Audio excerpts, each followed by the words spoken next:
नमस्कार दोस्तों, मैं डॉक्टर तृप्ति आपका बहुत बहुत स्वागत करती हूँ आपके अपने चैनल में। दोस्तों, 9 महीने की जो प्रेगनेंसी होती है उसमें एक महिला के लिए जितना इम्पॉर्टेंट होती है उतना ही मुश्किलों भरी होती है, क्योंकि इस दौरान उसको कई सारे शारीरिक और मानसिक बदलाव से होकर गुजरना होता है, जिनमें से कुछ ऐसे दिक्कतें हैं जैसे कि जी मिचलाना, कब्ज़, गैस, एसिडिटी या फिर आपको उल्टी की समस्या हो सकती है। इसके साथ ही एक और प्रॉब्लम होती है जिसे हम खुजली यानी कि इचिंग कहते हैं, जो कि बहुत इरिटेटिंग होती है। कई बार ये पूरे शरीर में होती है इचिंग, या फिर कभी कभी पेट पर होती है, या सिर्फ पेट वाले हिस्से पे होती है, थाइस पे हो सकती है, या फिर पेट और थाइस दोनों जगह पे हो सकती है। तो आपको डॉक्टर की सलाह कही जाती है कि विटामिन ई लगाओ, एलोवेरा जेल लगाओ, नारियल तेल लगाओ। तो दोस्तों, आज इस वीडियो में मैं बताने वाली हूँ कि ये खुजली यानी कि इचिंग प्रेगनेंसी में क्यों होती है, और अगर हो जाती है तो इसमें कौन कौन सी आपको सावधानियां बरतनी है, और साथ ही ऐसे कौन से घरेलू और आसान सी चीज़ें हैं या फिर ऐसे आसान से सेफ उपाय हैं जिनको अपनाकर आप अपनी खुजली में राहत पा सकते हैं। दोस्तों, सबसे पहला कारण कि प्रेगनेंसी में थोड़ी बहुत खुजली होना, माइल्ड खुजली होना कॉमन है। ये हर गर्भवती महिलाओं को हो सकती है, क्योंकि जब आपका पेट का साइज़ बढ़ता है, जब शिशु का विकास होता है, उसका साइज़ बढ़ता है, तो जो पेट की स्किन है उसमें खिंचाव पैदा होता है, और उसकी वजह से स्किन ड्राई होने लग जाती है, और खिंचाव होने की वजह से आपको खुजली की समस्या होती है।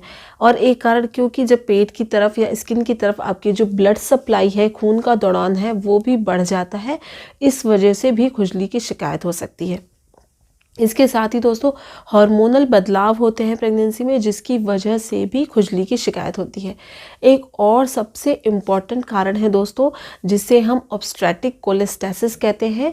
आप इसको इस तरह से समझ सकते हैं कि जैसे आपका लिवर है, लिवर का काम है पित्त बनाना है, और लिवर जो पित्त बनाता है उसको गॉल ब्लैडर में स्टोर करके रखता है। जब भी आप कुछ फैट वाली चीज़ खाते हैं तो फैट के डाइजेशन में ये पित्त हेल्प करता है।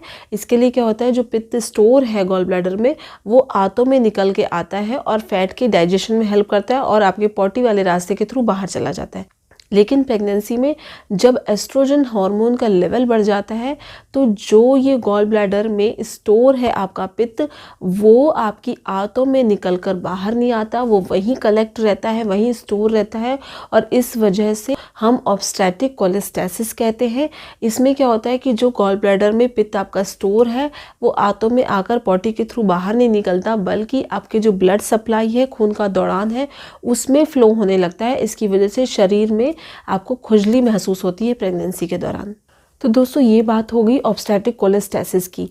अब ये जानना बहुत ज़रूरी है प्रेग्नेंट महिला को, जो खुजली हो रही है वो नॉर्मल ईचिंग है या फिर कोई और वजह हो सकती है। अगर नॉर्मल ईचिंग है, थोड़े बहुत स्किन फट रही है, उसमें रैशेज आ रहे हैं हल्के फुल्के, तो आपको वो खुजली नॉर्मल है। लेकिन अगर हल्के हल्के दाने हो रहे हैं या घाव जैसा बन गया, रैशेज हो गए हैं, तो ये एक बार आप अपने डॉक्टर को ज़रूर दिखा लें कि कहीं उसको चिकन पॉक्स के दाने तो नहीं हो रहे हैं, रैशेज तो नहीं हो रहे हैं, या फिर स्मॉल पॉक्स के तो नहीं हो रहे हैं, या फिर मिजल्स तो नहीं हो रहा है, या फिर ऑब्स्ट्रेटिक कोलेस्टेसिस तो नहीं हो रहा।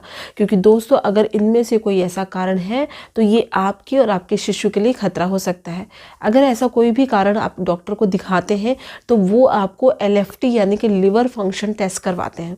लिवर फंक्शन टेस्ट में आपका जो बाइल पिगमेंट है, जो अल्कलाइन फॉस्फेटेज है, वो सारा कुछ रूल आउट होके आता है, बाहर पता चलता है कि आपकी खुजली का क्या कारण है।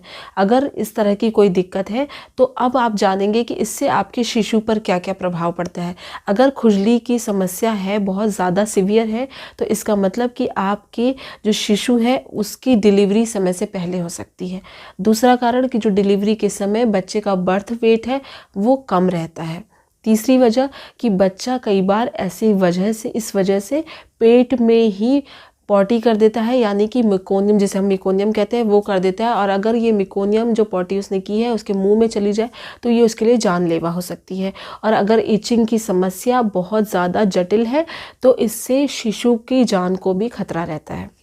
इसके साथ अब जानेंगे कि महिला के ऊपर क्या असर होता है। आफ्टर डिलीवरी होने के बाद जो ब्लीडिंग होती है वो बहुत ज़्यादा होने के चांस होते हैं अगर उसको प्रेगनेंसी में खुजली की समस्या है। अगर ऐसा होता है कि आपकी खुजली का कारण जो है वो सीवियर है और इनमें से कोई और कारण रूल आउट होता है, तो इस दौरान आपको अपने बच्चे की पूरी अच्छे से जांच कराते रहना चाहिए, उसका हार्ट बीट चेक करवाते रहना चाहिए टाइम टाइम पर। इसके साथ ही उसका विकास सही से हो रहा नहीं हो रहा ये कराते रहना। कई बार ऐसा होता है कि इस दिक्कत की वजह से डिलीवरी भी आपको जल्दी करानी पड़ सकती है। तो आप जानेंगे दोस्तों कि हम ऐसे कौन कौन से आसान और सेफ़ उपाय हैं जिनको अपनाकर हम अपनी खुजली में राहत पा सकते हैं।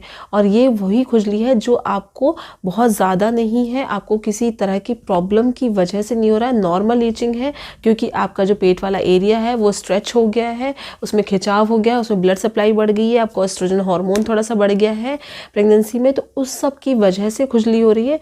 तो ऐसे कौन कौन से उपाय हैं जिन्हें अपनाकर आप अपनी खुजली में राहत पा सकते हैं। पहला दोस्तों कि अगर आप कोई परफ्यूम यूज़ करते हैं या फिर आपके कपड़े धोने में जो डिटर्जेंट यूज़ होता है आप उसको बदले। कई बार हो सकता है कि वो भी आपके खुजली का कारण बन सकता है। दूसरा दोस्तों कि आप अपने आप को ज़्यादा से ज़्यादा हाइड्रेट रखें, क्योंकि अगर आप ज़्यादा से ज़्यादा पानी पिएंगे या फिर नारियल पानी का यूज़ कर सकते हैं, इससे आपकी जो स्किन है वो ड्राई नहीं होगी, तो उसमें खुजली होने की भी संभावना कम होगी। तीसरा दोस्तों कि आप एलोवेरा जेल का इस्तेमाल कर सकते हैं। इसमें दिन में 2 बार आप एलोवेरा जेल को अच्छे से मसाज करिए अपने खुजली वाली जगह पे, क्योंकि एलोवेरा जेल में एंटी इन्फ्लेमेटरी गुण होते हैं और वो आपकी खुजली को काफ़ी हद तक राहत देगा। और दोस्तों आप इसके लिए लूज़ कपड़े ही पहने, नेचुरल फाइबर से बने हुए जो लूज़ कपड़े होते हैं उनका वेयर करें, इससे भी आपको आराम मिलेगा, खुजली कम होगी। इसके अलावा दोस्तों आप नारियल तेल का इस्तेमाल भी कर सकते हैं, कोकोनट ऑयल।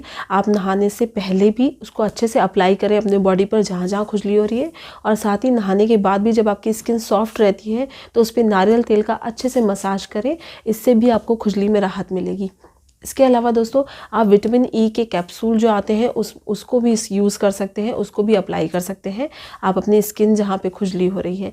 इसके अलावा दोस्तों एक और बहुत फेमस चीज़ है, वो कहते हैं ओटमील बाथ, यानी कि जो पहले मिस्र के लोग या रोम के लोग थे वो इस बात का यूज़ करते थे बहुत सारी त्वचा संबंधी परेशानियों के लिए।